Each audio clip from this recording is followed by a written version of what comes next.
So what drives the cost of a solar array?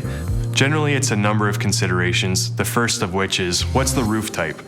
Metal roofs like standing seam or screw-down roofs are very cost-effective to install on. I'm talking like 40–50% cheaper than a flat roof in some cases. Other things are how big and square can we make the array? Is there a lot of plumbing vents, HVAC units, gas lines, things like that that we have to steer around?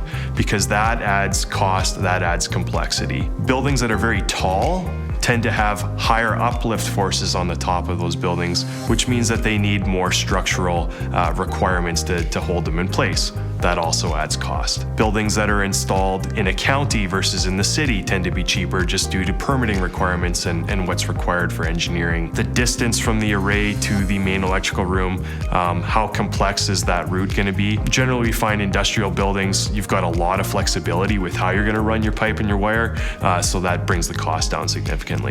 The final consideration when pricing out a solar array is what is the electrical infrastructure that we're connecting to?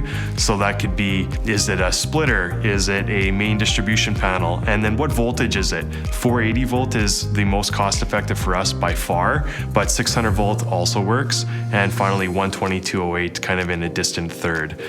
The reason that 480 volt is so much cheaper, a lot of the product that we see for electric vehicle charging, for solar inverters, is built for the US market, which is 480 volt predominantly.